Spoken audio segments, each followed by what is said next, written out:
नमस्कार, मैं राज और आप देख रहे हैं प्योर पॉलिटिक्स। देखिए, राहुल गांधी किसी भी तरह से सत्ता हथियाने के चक्कर में आजकल लगे हुए हैं। वो चाहे केंद्र में सत्ता हो, जिसके लिए वो किसी भी हद तक जाने को तैयार हैं, उठपटांग आरोप लगा रहे हैं, वोट चोरी की, ईवीएम के खराब होने की, ये तमाम तरह के बहाने वो बना रहे हैं। उनकी पूरी कोशिश ये है कि किसी भी तरह से सत्ता हथियाया जाए, चाहे वो केंद्र की सत्ता हो या फिर राज्यों की सत्ता हो। अब देखिए, उत्तर प्रदेश में चुनाव होने वाले हैं और राहुल गांधी इस बार कुछ ऐसी कोशिश कर रहे हैं जिससे कि वो वहां पे किसी भी तरह से अखिलेश यादव के सामने एक चुनौती पेश करें। जी, आपको सुन के थोड़ा आश्चर्य होगा, लेकिन राहुल गांधी का यह मानना है कि अगर केंद्र में कांग्रेस को सरकार बनानी है तो राज्यों में उनको मजबूत करना पड़ेगा। जी, राज्यों में उनको मजबूत करना पड़ेगा। और उसकी वजह से क्या हो रहा है? उसकी वजह से यह हो रहा है कि जो इंडी अलायंस है उसके बीच में ये जो आपसी संबंध है वो बिल्कुल खराब होते जा रहे हैं। अभी मैं आपको बताऊंगा कि कैसे राहुल गांधी कई मोर्चों पे काम कर रहे हैं। एक तो उत्तर प्रदेश में वो अखिलेश यादव को कमजोर करने की कोशिश कर रहे हैं और दूसरे अपनी पार्टी में वो अपनी ही बहन प्रियंका गांधी को दरकिनार करने में लगे हुए हैं, साइडलाइन कर रहे हैं। अभी मैं आपको बताऊंगा कि राहुल गांधी की योजना क्या है, उनकी मंशा क्या है, किस तरह से वो कांग्रेस पे एक तो पूरा नियंत्रण चाहते हैं, प्रियंका गांधी को साइडलाइन करना चाह रहे हैं और उत्तर प्रदेश में अखिलेश यादव को किनारे लगाना चाह रहे हैं। वो दिखाना चाह रहे हैं कि अखिलेश यादव, अब हम आपके पीछे पीछे नहीं चलेंगे, हमारा भी अपना एक वोट बैंक है और हम अपनी पुरानी ग्लोरी को पाना चाहते हैं। पुराना जो हमारा वहां पे स्टेचर था, हम उस स्टेचर को प्राप्त करना चाहते हैं। लेकिन मैं आपको बता दूं कि राहुल गांधी चाहे जितनी भी कोशिश कर लें, उत्तर प्रदेश में कांग्रेस का संगठन इतना कमजोर है कि उनकी ये सारी साजिशें, इनकी सारी कोशिशें सफल नहीं हो सकती। क्योंकि एक तो जो लीडरशिप है वो बिल्कुल इंस्पायर ही नहीं करता। ये जो लीडरशिप है उससे किसी को कोई प्रेरणा नहीं मिलती। ये बात समझने की है, कोई प्रेरणा नहीं मिलती। और ये राहुल गांधी को ऐसा लगता है कि भाई हम अपने दम पे उत्तर प्रदेश में पार्टी को खड़ा कर देंगे।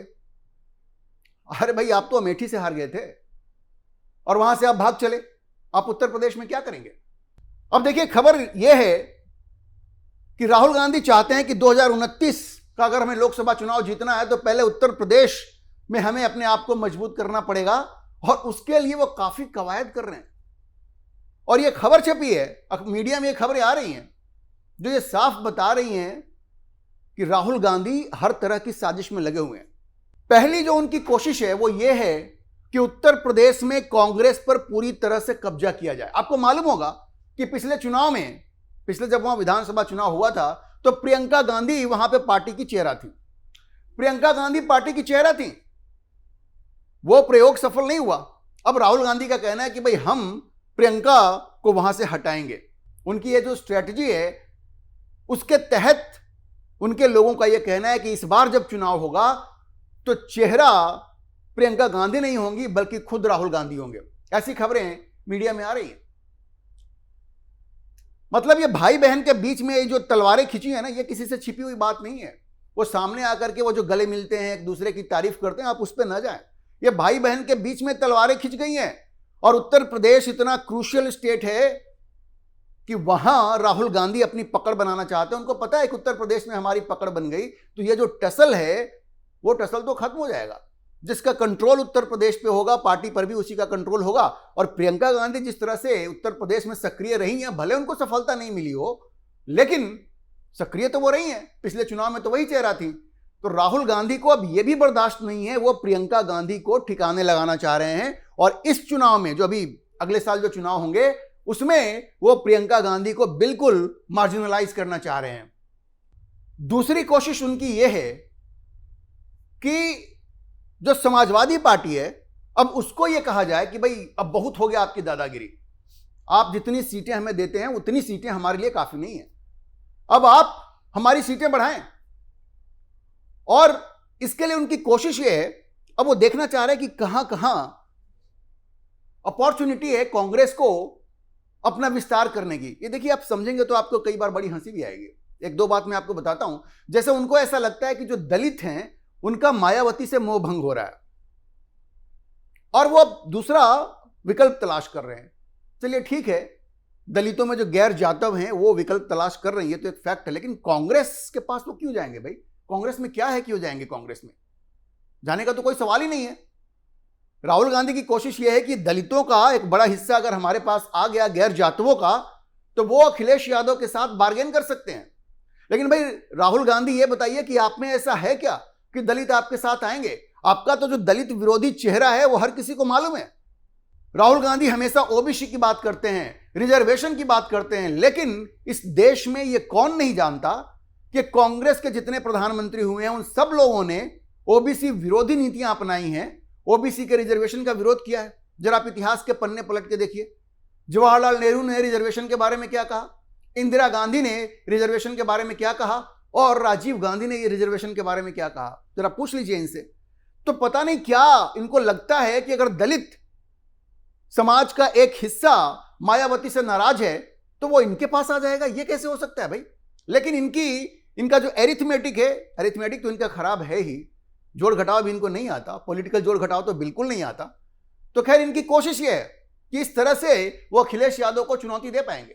अब कांग्रेस के सूत्रों का यह कहना है कि राहुल गांधी को ऐसा लगता है कि समाजवादी पार्टी मुस्लिम और यादव तक सीमित हो गई है और उनके पास अपॉर्चुनिटी है, कांग्रेस के पास, कि वो दूसरे सेक्शन के पास जाकर के अपने आप को एक विकल्प के रूप में पेश करें। लेकिन समस्या यह है कि जो दूसरे सेक्शन हैं वो कैसे आपको एक विकल्प के रूप में मानेंगे? अब देखिए, दलित इनके पास जाएंगे नहीं, ओबीसी इनके पास जाएंगे नहीं, क्योंकि ओबीसी के खिलाफ तो कांग्रेस पार्टी शुरू से ही काम करती रही है। ओबीसी रिजर्वेशन के खिलाफ तो हमेशा बोलती रही है, तो ओबीसी कैसे इनके पास जाएंगे?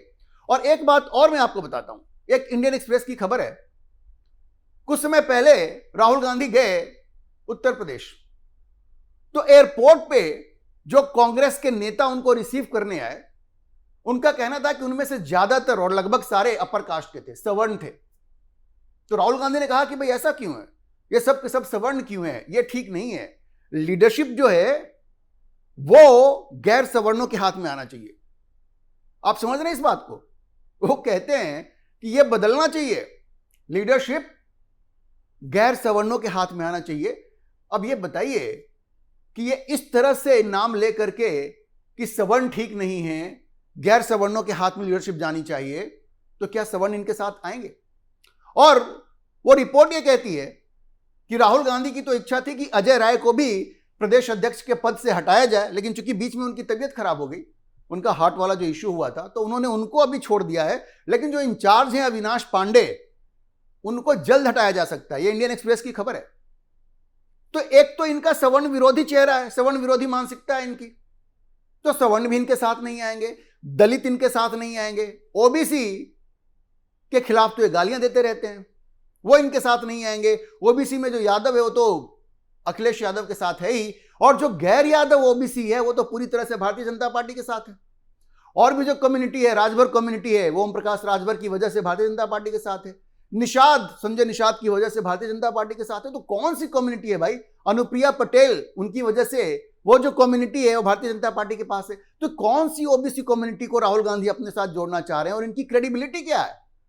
तो न दलित इनके साथ आएगा, न ओबीसी इनके साथ आएगा, न यादव इनके साथ आएगा, और सवर्णों को तो ये गाली देते रहते हैं। इनको सवर्णों को तो देख नहीं सकते। ये जहां जाते हैं कहते हैं भाई कौन जात हो तुम्हारे, वो तो मीडिया वालों से पूछ देते हैं तुम्हारा मालिक कौन है, कोई ओबीसी नहीं होगा। कभी कहते हैं सेक्रेटरी जो है यूनियन गवर्नमेंट में उनमें से कोई सवर्ण नहीं है। भाई ऐसा है कि शुरू से इस देश को किसने चलाया है? आपकी पार्टी ने चलाया ना। तो आपने अगर उन लोगों को आगे बढ़ाया होता तो आज कोई सेक्रेटरी बना होता। और ये जो मंडल कमीशन का रिकमेंडेशन जो लागू हुआ वो 90 के दशक में हुआ। तो सेक्रेटरी बनते बनते एक उम्र हो जाती है, 30 साल तो लगभग लग ही जाते हैं। तो अब वो समय आया है कि आप देखेंगे कि केंद्र सरकार में भी ये सेक्रेटरी लेवल पे ओबीसी की अच्छी खासी रिप्रेजेंटेशन होगी। तो अब ये सवर्ण विरोधी जो इनका चेहरा है वो भी सामने आ गया है। सवर्ण के ये खिलाफ हैं, दलित इनके साथ आएंगे नहीं, और जैसा मैंने कहा गैर यादव ओबीसी सब भारतीय जनता पार्टी के साथ है। तो पता नहीं ये क्या करना चाह रहे हैं वहां पे। तो देखिए जिस तरह से देश के दूसरे राज्यों में राहुल गांधी इंडी गठबंधन को चोट पहुंचाते रहे हैं क्योंकि उनकी मंशा है कांग्रेस को मजबूत करने की। आपने देखा होगा दिल्ली में किस तरह से अरविंद केजरीवाल की नैया डुबोई उन्होंने। नैया तो डुबोई ना भाई, वोट किसका काटा? आम आदमी पार्टी का ही काटा ना, मुस्लिम वोट भी काटा उन्होंने। तो अरविंद केजरीवाल को ठिकाने लगाया। उसके बाद ये पश्चिम बंगाल में ममता बनर्जी का मुस्लिम वोट किसने काटा? वैसे तो कई दलों ने काटा, लेकिन उसमें कांग्रेस भी थी, 294 सीटों पे लड़ी है भी। तो नुकसान किसका किया? और ममता बनर्जी के हारने से इनको कोई दुख नहीं है, खुशी है। उनको लगता है कि कांग्रेस को एक मौका है पश्चिम बंगाल में फिर से उभरने का, लेकिन ये गफलत में है। कांग्रेस की हैसियत नहीं है, न वो ऑर्गेनाइजेशन है, न स्ट्रक्चर है। एक बेचारा अधीर रंजन चौधरी वो चिल्लाता रह गया और किसी ने, न राहुल गांधी ने न प्रियंका ने उनको सपोर्ट किया।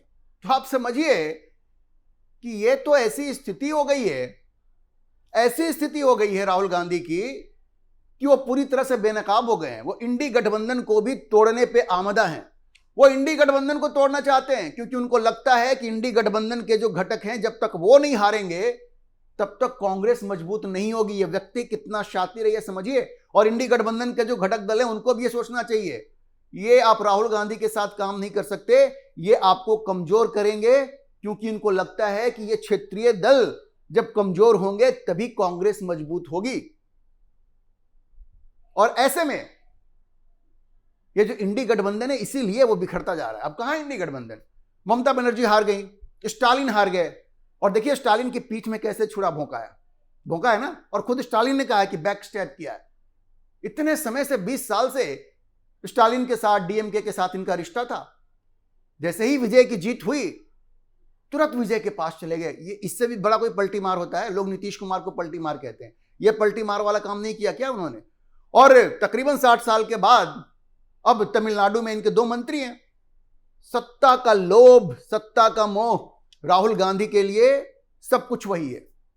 सत्ता ही उनका एकमात्र लक्ष्य है। और तमिलनाडु में जिस तरह से ये 20 साल के गठबंधन को लात मार करके इन्होंने इस विजय के साथ हाथ मिलाया है और इनके 2 मंत्री बन गए हैं तकरीबन 60 साल के बाद। 1967 के बाद तो इनका बिल्कुल सफाया ही रहा वहां से। तो सोचिए सत्ता का क्या मोह है। वैसे में इंडी गठबंधन के लोग भी इस चीज को देख रहे हैं कि भाई ये व्यक्ति भरोसा के लायक नहीं है। उत्तर प्रदेश में ये एक नया शिगुफा छोड़ रहे हैं कि हम बनाएंगे non BJP alternative in UP. Non BJP alternative आप बनाएंगे तो फिर अखिलेश यादव क्या करेंगे? अखिलेश यादव आपके पीछे पीछे चलेंगे? वो पीछे पीछे नहीं चलेंगे। उनकी पार्टी का फिर भी संगठन है भाई, यादव और मुस्लिम मिलकर के अच्छा खासा वोट बैंक है। तो आप उत्तर प्रदेश में राहुल गांधी भारतीय जनता पार्टी को चुनौती नहीं दे सकते। ये जो आप कोशिशें कर रहे हैं ना, हाँ आप प्रियंका गांधी को ठिकाने लगा सकते हैं, लेकिन उत्तर प्रदेश में आपकी कोई संभावना नहीं है। आप जितनी भी कोशिशें कर लें, जितनी भी कोशिश कर लें दलितों को अपने साथ जोड़ने की, ओबीसी को अपने साथ जोड़ने की, आपकी क्रेडिबिलिटी नहीं रही है। क्योंकि सब लोग जानते हैं कि कांग्रेस का असली चेहरा दलित विरोधी है, कांग्रेस का असली चेहरा ओबीसी विरोधी है, और सवर्णों को तो आप गाली देते ही रहते हैं। अभी आपने कह दिया कि एयरपोर्ट पे ये सब के सब सवर्ण हमें रिसीव करने आ गए हैं, भाई ऐसा नहीं चलेगा। तो वो तो आपके साथ जुड़ेंगे नहीं। अब अजय राय जैसे जो लोग हैं जो इतनी गालियां सुनने के बाद भी आपके साथ हैं, तो उनका तो कुछ किया नहीं जा सकता। लेकिन जो सवर्ण मतदाता हैं वो आपको अच्छी तरह से समझते हैं, वो आपके झांसे में बिल्कुल नहीं आएंगे, न दलित आएंगे न ओबीसी आएगा। तो राहुल गांधी आप प्रियंका गांधी को ठिकाने लगाइए, बाकी आपसे उत्तर प्रदेश में कुछ होने वाला नहीं है। उत्तर प्रदेश भारतीय जनता पार्टी के साथ है, और जो ग्राउंड से रिपोर्ट आ रही है वो ये बता रही हैं कि अभी एक लंबे समय तक उत्तर प्रदेश के लोग भारतीय जनता पार्टी के साथ ही रहेंगे। अभी के लिए इतना ही। हम इस खबर पर नजर बनाए रखेंगे और आपको अपडेट करते रहेंगे। इस विषय पर आप क्या सोचते हैं अपनी राय कमेंट बॉक्स में जरूर लिखें। और अगर आपको ये वीडियो पसंद आया हो तो आप इसे लाइक करें, शेयर करें और हमारे चैनल को सब्सक्राइब जरूर करें।